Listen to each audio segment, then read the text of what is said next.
Welcome दोस्तों। और बात करूंगा IRFC स्टॉक के बारे में। इसके ऊपर कमेंट वगैरह आ रहे हैं मेरे पास। तो दोस्तों पहले तो बता दूं डिस्क्लेमर, क्योंकि ये सिर्फ और सिर्फ एजुकेशनल वीडियो है। कोई एडवाइस, कोई रिकमेंडेशन, कोई कुछ नहीं है इसके अंदर। सिर्फ और सिर्फ एजुकेशनल पर्पज़ के लिए वीडियो है। तो दोस्तों इसका क्या टारगेट 50 रुपये आ सकता है नेक्स्ट वीक तक।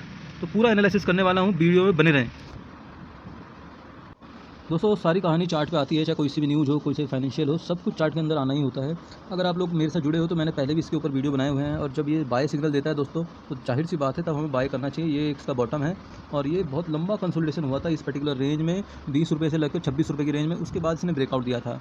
मैंने यहाँ पर भी बताया था कि भैया 20 रुपये के आसपास को खरीद लेना। नहीं देखा वीडियो तो देख लेना दोस्तों, स्क्रॉल करोगे तो वीडियो मिल जाएगा। यहाँ पर मैंने बाय करवाया था और अच्छा खासा मोमेंटम आया है इसके अंदर। अब आगे क्या हो सकता है दोस्तों, उसके बारे में बात करेंगे कि क्या पॉसिबिलिटीज़ है इसके अंदर, क्या लगता है।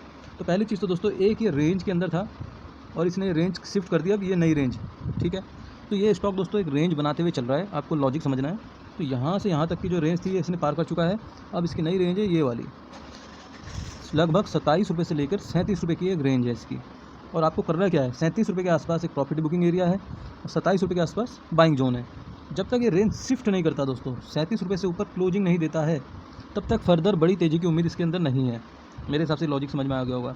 और जब ये 37 रुपये से ऊपर क्लोजिंग दे देगा तो जितनी बड़ी ये रेंज है यहाँ से यहाँ तक की, उतना ही टारगेट हम आगे का ले सकते हैं। लगभग 10 रुपये का टारगेट है, तो हम 45 टू 47 तक के टारगेट इसके अंदर आ सकते हैं जब ये रेंज शिफ्ट होगी तब। मेरे हिसाब से लॉजिक समझ में आया होगा। जो भी लॉन्ग टर्म के लिए सोच के बैठे हैं उनको थोड़ा सा ध्यान देना है कि भैया 27 से 37 इस रेंज के अंदर ये ट्रैवल कर रहा है। पहले ये 19 रुपये से 26 रुपये के बीच में ट्रैवल कर रहा था। ये रेंज शिफ्ट करी, लगभग इसने 1 साल का समय लिया, तो हो सकता है इसको भी पार करने में 1 साल का समय ले। तो उस हिसाब से सोचना है, ऐसा नहीं कि थोड़ा सा गिरे फिर आपको पैनिक हो जाए, ऐसा नहीं है। पैनिक होना है दोस्तों जब ये बॉटम तोड़ेगा, 26 रुपये से नीचे क्लोजिंग देना शुरू करेगा, तब पैनिक होगा इसके अंदर। और बड़ी तेज़ी आएगी जब 37 रुपये से ऊपर क्लोज देगा। तब तक दोस्तों ये रेंज के अंदर ही चलने वाला है। सो इस हिसाब से प्लानिंग करनी पड़ेगी। अब आगे क्या इसको कोई ट्रिगर मिल सकता है आने वाले टाइम में इस रेंज को शिफ्ट करने के लिए, उसके बारे में बात करते हैं। मेरे हिसाब से यहाँ तक ये लॉजिक समझ में आया होगा आपको, तो ज़्यादा वो नहीं है। और अगर हम पैटर्न की बात करें तो एक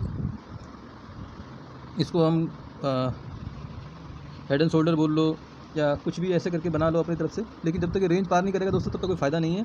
और या इसको ऐसे फ्लैग एंड पोल पैटर्न बोल लो, जो भी बोलो, लेकिन इस पर्टिकुलर एरिया का ब्रेकआउट होना सबसे ज़्यादा इंपॉर्टेंट है, तभी जाके कुछ रैली आएगी इसके अंदर। मेरे हिसाब से यहाँ तक समझ में आया होगा। इस बॉटम के ऊपर जब तक है दोस्तों तब तक ये स्ट्रॉन्ग है और ये रेंज के अंदर ही रहने वाला है, ठीक है। आगे देखते हैं। सबसे बड़ा खतरा दोस्तों कह सकते हो प्रॉफिट बुकिंग का या एक बड़े करेक्शन का, वो विक्स है दोस्तों। इंडिया विक्स 11 से नीचे चल रहा है और ये कभी भी शूटअप कर सकता है दोस्तों। और उस दिन एक बड़ी गिरावट आ सकती है मार्केट के अंदर। बड़ी गिरावट मीन्स मैं ये नहीं कह रहा क्रैश हो जाएगा, मैं ये कह रहा हूँ बड़ी प्रॉफिट बुकिंग एक इन लाइन है, कभी भी आ सकती है। कोई झटका आ सकता है बड़ा वाला, तो उसके लिए भी तैयारी रखनी पड़ेगी।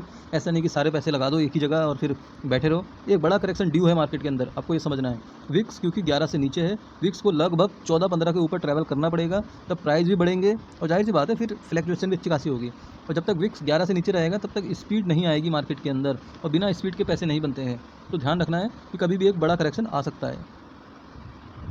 बात रही दोस्तों IRFC की, तो दोस्तों लगातार रेलवे के प्रोजेक्ट अनाउंस हो रहे हैं, काम चल रहा है। जाहिर सी बात है फाइनेंस का काम है इनका, रेलवे का सबसे बड़ा काम है, तो इनको कहीं ना कहीं उसमें बेनिफिट होगा। इनकी बैलेंस शीट ऑलरेडी मजबूत है, डिविडेंड भी देते हैं, तो जाहिर सी बात है आने वाले टाइम में और मजबूत होने की प्रोबेबिलिटी है। साथ साथ कुछ बड़े प्रोजेक्ट जैसे बुलेट ट्रेन वगैरह ऑनलाइन इन लाइन है दोस्तों, और इलेक्शन का टाइम भी है अगले साल, तो जाहिर सी बात है मार्केट एक बड़ा करेक्शन लेगी, चाहे वो 1-2 महीने बाद ले। और फिर जब इलेक्शन टाइम आएगा तो मुझे नहीं लगता कि कोई सा भी पार्टी ये चाहेगी कि मार्केट डिप कर जाए और इलेक्शन में प्रभाव पड़े, तब मार्केट शूटअप करेगी। तो एक बड़ा करेक्शन ड्यू है मार्केट के अंदर, उसके लिए तैयारी रखिए। और जाहिर सी बात है रेलवे के प्रोजेक्ट चाहे गवर्नमेंट ये रहे चाहे दूसरी रहे, वो आने ही आने हैं, तो उसकी तैयारी की। रेलवे के स्टॉक को आगे बढ़ना ही बढ़ना है, चाहे उसमें थोड़ा समय लग सकता है। भाई कैपिटल गेन कमाना है तो टाइम देना पड़ेगा। ट्रेडिंग करनी है तो दोस्तों हमारा फ्री टेलीग्राम चैनल है, उसके अंदर ऑप्शन ट्रेडिंग के दोस्तों मैं 0 to हीरो एजुकेशन पर्पस के लिए रोज़ शेयर कर रहा हूँ। आप एक बार देखो, आपको समझ में आएगा। 4-5 गुना पैसे तो डेली हो जाते हैं अगर ट्रेडिंग करनी है तो। अगर इन्वेस्टमेंट करना है तो टाइम देना पड़ेगा। मेरे हिसाब से लॉजिक समझ में आया होगा। लॉजिक समझ में आया तो दोस्तों वीडियो को लाइक, चैनल को सब्सक्राइब और वीडियो को शेयर भी करिए। मिलते हैं नेक्स्ट वीडियो में, बाय बाय।